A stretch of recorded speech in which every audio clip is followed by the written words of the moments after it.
Christ में मेरे भाई और बहन, आप सबको मेरा प्यार भरा नमस्कार। पिछले वीडियो में आप लोग देखे होंगे, हम लोगों ने चर्चा किया था चर्च के बारे में, बात किए थे। उसके बाद काफ़ी दिनों के बाद ये वीडियो बना रहा हूँ। आशा करता हूँ कि आप पिछले वीडियो भी देखे होंगे और इसे भी आप देखेंगे पूरी तरह से। आज कुछ खास मैसेज के साथ आया हूँ। आशा करता हूँ आपको पसंद आए और अपने आप ख्रिस्त में और ज़्यादा फले और आगे बढ़ पाए।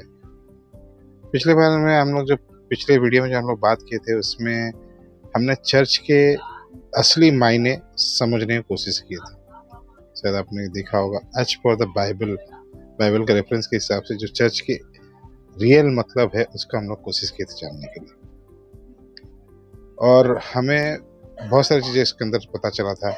जैसे चर्च जो है, चर्च के मस्तक केवल यीशु मसीह है, जो अपने लहू के जरिए हमें खरीदे हैं। हम उस लहू के वजह से, उनके यीशु मसीह के लहू की वजह से उस चर्च या जो उनके बॉडी, उनके जो शरीर है, उसमें हम लोग शामिल हो पाए। और उस शरीर का मस्तक कौन है, यही चीज़ जब प्रभु के बारे में हम लोग जब पता किए, जब यीशु मसीह खुद चर्च के मस्तक है। चर्च मतलब हम लोग ये समझ में आया था कि इनका शरीर है, जो बॉडी है, प्रभु यीशु मसीह की बॉडी ही चर्च है। और एक जगह पे बताया गया उनके ब्राइड है। ठीक है, let's go with as a शरीर, मतलब उनकी जो बॉडी है, वो बॉडी में हर एक हिस्सा जो है अलग अलग है। उसी तरह से हम लोग को भी, हम लोग उसके शरीर के एक एक हिस्से हैं। ठीक है, तो आज का जो मैसेज है, आज का जो विषय है, ये विषय उसी चर्च से जुड़ा हुआ है, उस शरीर से जुड़ा हुआ है। शरीर में जब तक हर एक पार्ट्स एक साथ अब एक दूसरे की बात मान के नहीं चलेंगे, तब एक शरीर पूरा कहा नहीं जाएगा। जो मस्तक से जो डायरेक्शन आता है, उसी हिसाब से चलते हैं। तो उसी तरह आज का शीर्षक हमारा ये है कि United in Christ.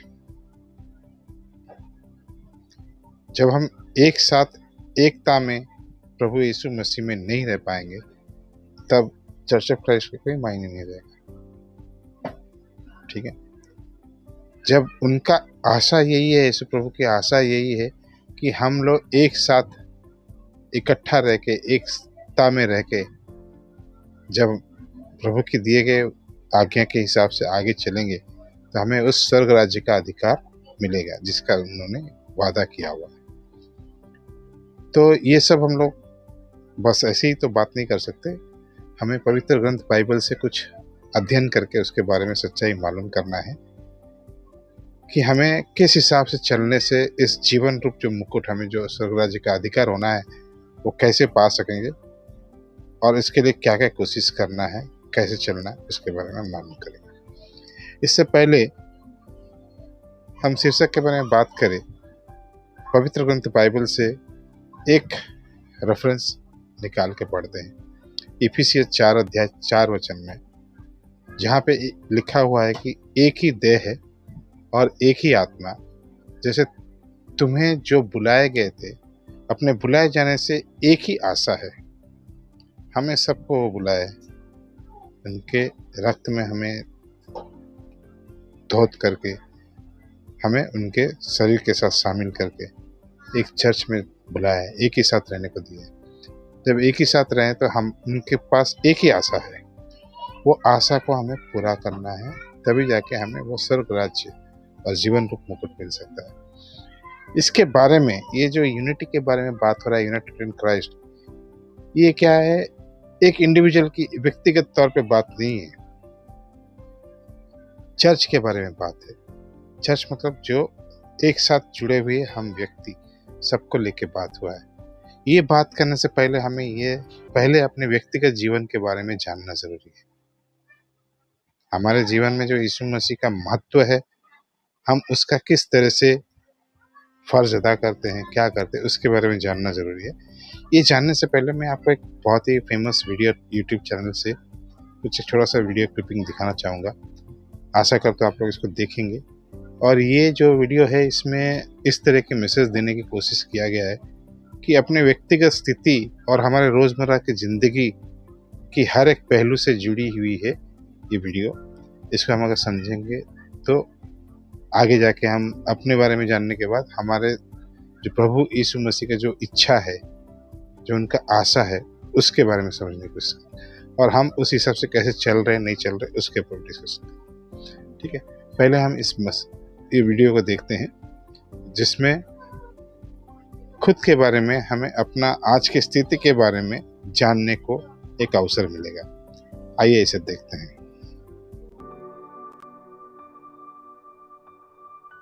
Everything we are living through now, we've been foretold in the Bible. And if we are Bible-believing saints, we should not be surprised by the headlines. But the main thing for us is that we should not be fearful, but more so filled with faith. We need faith and hope in Jesus regardless of whether or not there is a war. We need to keep our faith and hope in Jesus regardless of whether or not the headlines are filled with doom and gloom. We need faith and zeal no matter how evil the days are and no matter how many disasters strike the world. And I believe that one thing we need to be aware of is what happens inwardly. In these last days, we should really be careful that our hearts aren't swayed or hardened. I believe that in the last days, the presence of evil will be so real and so tangible that if we're not careful, some of us will fall into a false sense of security, thinking we are living for Christ when in fact, we are living according to our own self-righteous standard. I encourage you to pray for a soft heart, a heart that is quick to repent, a heart that is quick to run to the Lord and quick to run away from evil. The Bible tells us that in the last days, because iniquity shall abound, the love of many shall wax cold. Hearts will grow cold as we edge closer and closer to the end of the age and the return of Christ. So here's my warning to you. Be careful that your heart is not hardened. In our world today, not only is there evil at every corner, not only is there temptation all around us, but this world provides you with so many distractions. There are many things vying for our attention on a day-to-day basis, and to be honest, if we're not careful as men and women of God, we can easily and sometimes unknowingly lose our focus on what really matters in life. And so I encourage you to take a moment and think about whether or not you are truly living for Jesus Christ.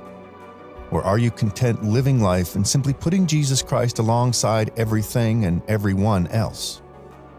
The Bible in Hebrews 3 verse 15 says, "While it is said, 'Today, if you hear his voice, do not harden your hearts as in the rebellion.'" And on this matter of hardening your heart,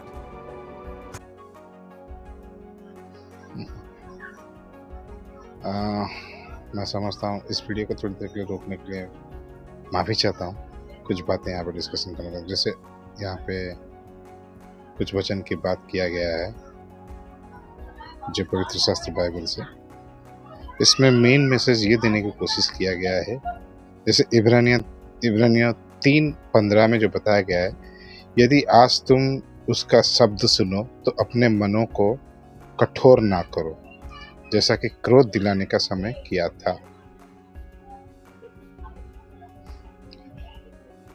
प्रभु के बातें सुनने के लिए हम अपने मन को कठोर ना करके सॉफ्ट करना है, मतलब उसके तरफ ध्यान देना है।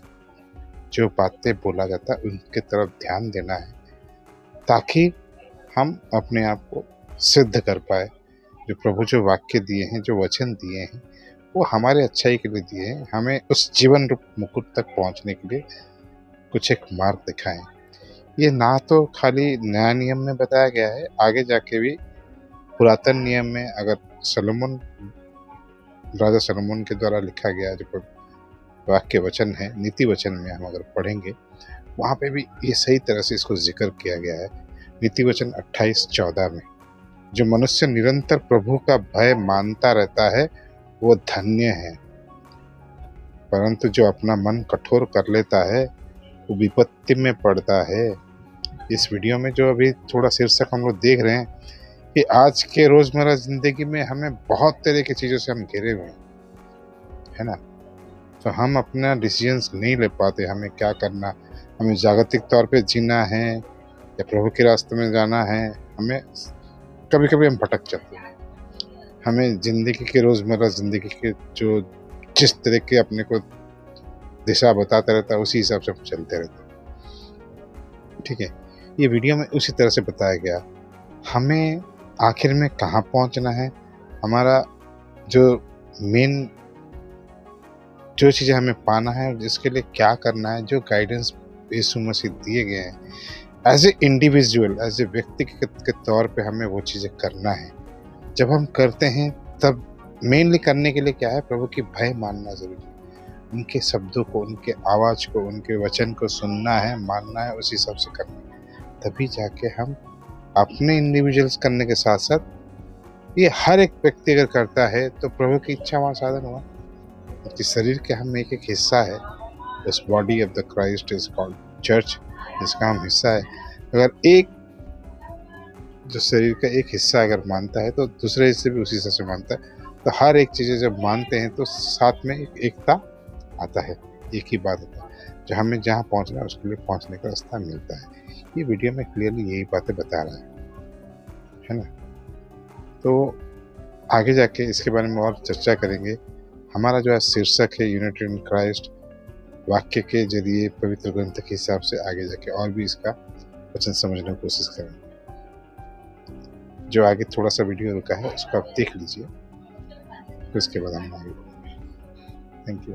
Proverbs 28, verse 14 says, "Happy is the man who is always reverent, but he who hardens his heart will fall into calamity." Now, what does it mean to have a hardened heart?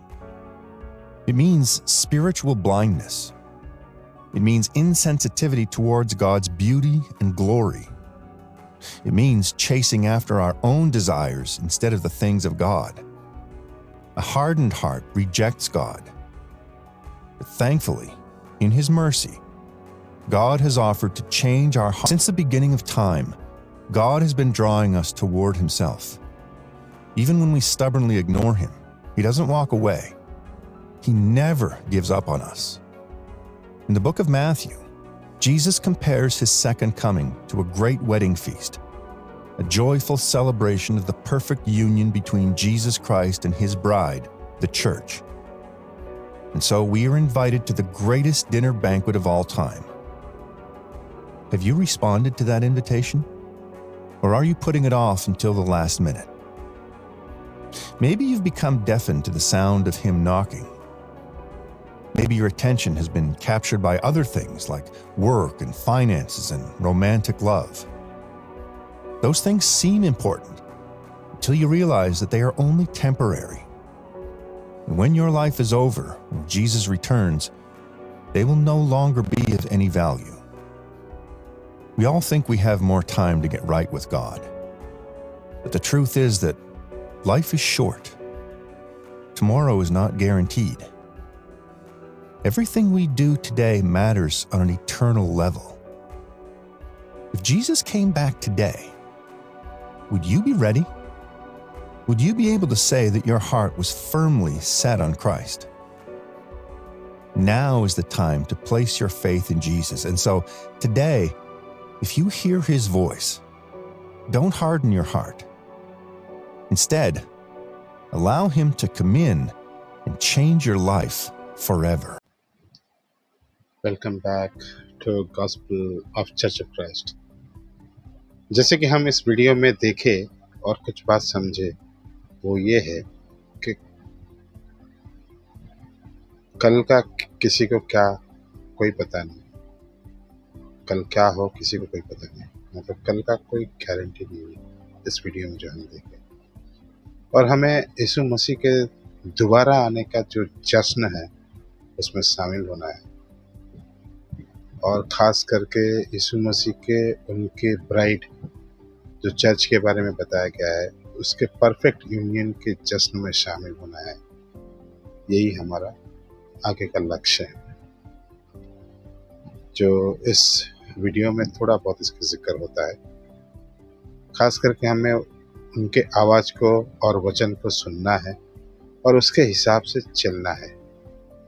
आज का शीर्षक जो है United in Christ, ये विषय के बारे में कुछ विस्तार से समझेंगे। आइए पवित्र शास्त्र बाइबल से कुछ अध्याय हम निकाल के पढ़ेंगे। कलस्य 3 अध्याय 1 से 17 अगर पढ़ेंगे, उसके अंदर बहुत सारी चीज़ें प्रभु के इच्छा के बारे में, वो हमसे क्या चाहते हैं उसके बारे में लिखा गया है। इस अध्याय को हम जब अच्छी तरह से पढ़ेंगे, इसमें हर चीज़ों के उनके आशा क्या है उसके बारे में जिक्र किया गया है। उसी में से कलस्य 3 का 16 और 17 वचन हम पढ़ते हैं। उसमें क्लियरली ये लिखा गया है, मसीह के वचन को अपने हृदय में अधिकाई से बसने दो और सिद्ध ज्ञान सहित एक दूसरे को सिखाओ और चिताओ और अपने अपने मन में कृतज्ञता के साथ परमेश्वर के लिए भजन और स्तुतिगान और आत्मिक गीत गाओ। ये बहुत सारी चीजें दिया गया है जो हमें करना है। प्रभु के साथ एकता में एक ही साथ बसे रहना है। उनके अपने हृदय में इस वचन को सही तरह से हमें रखना है। जो हम सीखते हैं दूसरों को सिखाना है, दूसरे को चिताना है और हमारे मन में कृतज्ञता के ओर से हम प्रभु के लिए भजन स्तुति गान करना है। ठीक है, ये हो गया जो क्राइस्ट मतलब मसीह का एक कर्तव्य।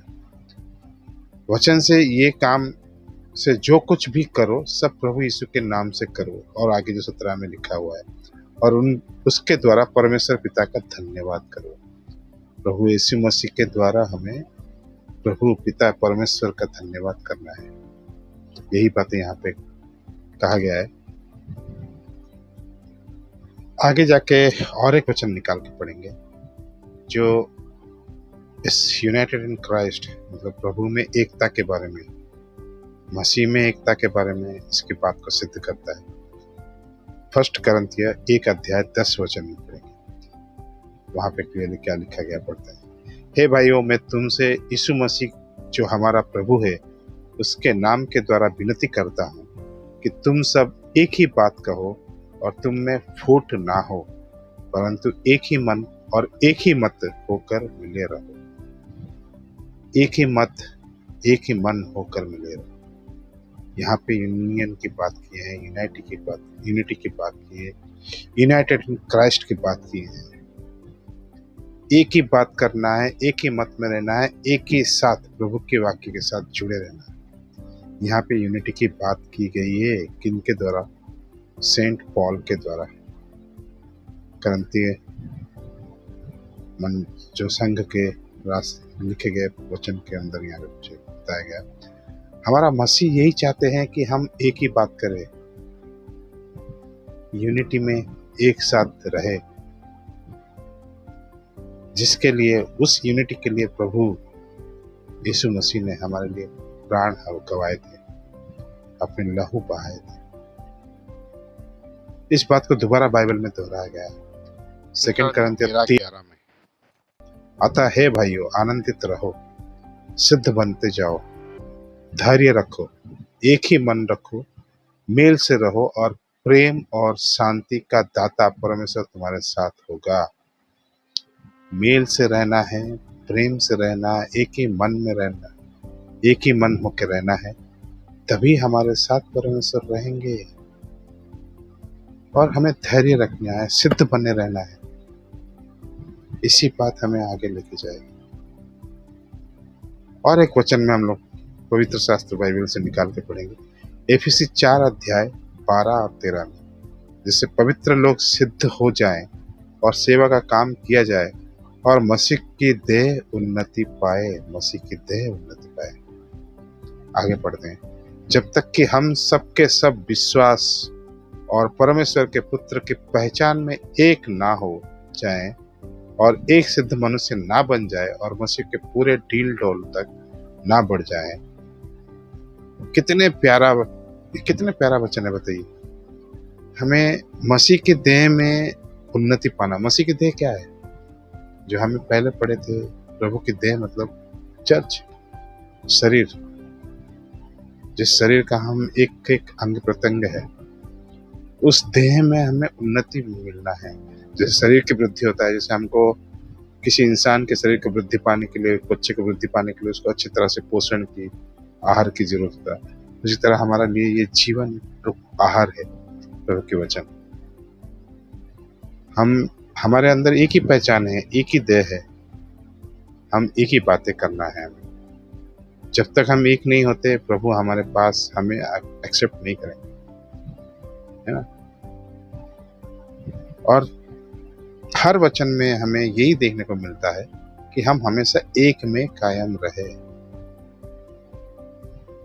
यीशु मसीह में एक और यूनिटी में रुके, तभी तो यूनाइटेड कहलाते हैं। एक साथ प्रभु के साथ मिलकर रहना, प्रभु के देह में मिलकर रहना, इसी को यूनाइटेड कहते हैं। कि हम नहीं चाहते कि उनके दूसरे आगमन में उनके साथ वो जश्न में हम शामिल हो पाए, जिस जश्न की प्रभु यीशु ने खुद जिक्र किया है, जिस जश्न में वो एक ही वही देह को वो अपने साथ मिलाएंगे। वो देह कौन सा है? यही चर्च है, देह और ब्राइड, जो कन्या के रूप में बताया गया है, उस कन्या के साथ यूनियन करेंगे, मतलब उसी देह को अपने साथ लेंगे और पिता परमेश्वर को ये बताएंगे, ये मेरा बनाया गया, ये मेरा संघ है, ये मेरा देह है, इसका एक्सेप्ट। तो इसके लिए हमें किस तरह से रहना, एक ही तरह से रहना, हर बात को प्रभु के वाक्य को मानना है, प्रभु के वचन के हिसाब से चलना है ना। क्या हम तैयार है यीशु मसीह के और से दिए जाने वाले अनंत जीवन स्वरूप मुकुट को पाने के लिए? हमें व्यक्तिगत तौर से सोचना पड़ेगा, एकता से उनके वचन को मानना है, उनके देह जो चर्च है उसके हिस्सा बन के उन्नति करना है, आगे बढ़ना है, एक सही मसीह बन के उनके आने वाले दिन के लिए आज से प्रस्तुत रहना है। आइए जानते हैं क्राउन ऑफ लाइफ के बारे में क्या लिखा गया है पवित्र बाइबल में। क्राउन ऑफ लाइफ, हमें जो जीवन रूप मुकुट देने की बात की है उसके बारे में क्या बताया गया। रेवलेशंस चैप्टर 2 वर्सेस 10 का लास्ट हिस्सा, जो कि प्रकाशित वाक्य का 2 अध्याय 10 वचन में लिखा गया है। प्राण देने तक विश्वास योग्य रहा तो मैं तुझे जीवन का मुकुट दूंगा। ये वाक्य, ये वचन पवित्र शास्त्र बाइबल में जो आखिरी अध्याय है प्रकाशित वाक्य रेवलेशंस, जिसे संत यूहन्ना के द्वारा प्रभु पवित्र आत्मा के द्वारा कुछ बातें हमारे साथ शेयर किए हैं, जो बातें हमें मानना है, जो चीज़ें आगे होने वाला उसके बारे में जानना है। हमारे आखिरी सांस तक हमें विश्वास योग्य रहना है उनके वचन के साथ, कि हम सही में उनके वचन के साथ चल रहे हैं,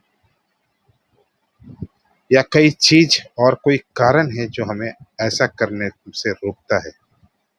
हमें अपने आप सही करना है, मसीह में एकता के साथ रहना है, उससे ही यूनाइटेड इन क्राइस्ट बोलते हैं, उसको ही मसीह के देह के साथ एक होके रहना है। ये वीडियो में हम समझते थे कि एक ही चर्च है जो मसीह के है। इस वीडियो में आप जो देखे लास्ट में आपको एक वीडियो दिखाया जो यूट्यूब से, इसमें हमें देह के बारे में बताया गया है जो चर्च है। इस जगत में आज के दौर में बहुत सारे देह हैं, बहुत सारे चर्च बन चुके हैं जो मसीह में सबसे यूनिटी की बात कब से यूनिटी की बात कहते आ रहे हैं। क्या वो अलग अलग देह को अपनाएंगे, अपने ब्राइड के रूप में अपनाएंगे? जब ब्राइड एंड क्राइस्ट के यूनियन की बात आएगा, can he accept the other brides जो उनके देह नहीं है, जो जिसके नाम से अलग अलग रूप से, अलग अलग नाम से उसको चर्च बुलाया जाता है, क्या उसका अपनाएंगे? पवित्र शास्त्र बाइबल में जिस बात को दिया गया है, जो जो चीज़ दिया गया है, उसको हम समझने की कोशिश करना चाहिए। पवित्र शास्त्र बाइबल को ज़्यादा से ज़्यादा हम लोग इसको रेफरेंस से उसको पढ़ना चाहिए। जो सही है उसके साथ चलना है और दृढ़ता से रहना है। प्रभु के दास दाऊद भी यही बात का जिक्र किए हैं, जो कीर्तन का शाम चैप्टर 133 का 1 वर्जन में आप देखेंगे क्या लिखा गया। देखिए यहाँ पे, देखो ये क्या ही भली और मनोहर बात है कि भाई लोग आपस में मिले रहे। जब उनके देह में हम शामिल हैं, हम एक दूसरे के भाई है, एक दूसरे के अपने हैं। आपस में एक साथ एकता रखेंगे, एक साथ रहेंगे, तभी जाके उस देह को एक बोल के बोला जा सकता है ना। जब हर एक बात अलग अलग बातें आएगा तो एक देह कहाँ हो पाएगा। यही बात का जिक्र है। तो हमें एकता से एक ही साथ रहना है, ये जरूरी है। और एक बात निकाल के पढ़ेंगे, आखिरी वचन। फिर से मैं वही चीज को दोबारा कोट करूंगा जो पहले हम लोग बोले थे। कलसिया 3 अध्याय 16 और 17 में हम लोग बताए थे, जो ये चीजें बहुत जरूरी है हमारे अंदर ही हमेशा समा के रहना, हम इसके साथ चलना। कलसिया 3 अध्याय 16-17 में जो लिखा गया था, मसीह के वचन को अपने हृदय में अधिकाई से बसने दो और सिद्ध ज्ञान सहित एक दूसरे को सिखाओ और चिताओ, और अपने अपने मन में कृतज्ञता के साथ परमेश्वर के लिए भजन और स्तुति गान और आत्मिक गीत गाओ। वचन से ये काम से जो कुछ भी करो, प्रभु यीशु के नाम से करो और उसके द्वारा परमेश्वर पिता का धन्यवाद करो। प्रभु यीशु के नाम से परमेश्वर का धन्यवाद करते हैं हम, आमीन भी कहते हैं। प्रभु के वचन के हिसाब से चलना भी जरूरी है, जो बोले उसी हिसाब से करना जरूरी है। क्या हम करते हैं? आज के सांसारिक जागतिक दौर में हम ये सब चीजों से बहुत दूर होते जा रहे हैं। आखिर में यहाँ फिर से इस वचन को दोहराना चाहता हूँ कि हम अपने में इस वचन को समा दें और उनके साथ चलना है, तभी उस अनंत जीवन रूप मुकुट का नजदीक जा पाएंगे। हमारा शैतान बहुत से बाधाएं डालता रहेगा, प्रभु के ऊपर दृढ़ विश्वास ही हमें उस वचन में कायम रहने देगा। हम उस वचन के साथ रहना है, साथ जीना है, प्रभु के साथ एक ही वचन में रहना है। मसीह में आप सबको हृदय से धन्यवाद देता हूँ कि आप लोग धैर्यपूर्वक इस वीडियो को देखें। हाँ, इस वीडियो को आपके चाहने वाले और आपके परिजनों को शेयर कीजिए। प्रतिदिन में इस मसीह में और उनके वचन के साथ वृद्धि पाइए। आगे और भी वीडियोस लेके आऊँगा। Gospel of church of Christ की ओर से मैं आप सबको धन्यवाद देता हूँ।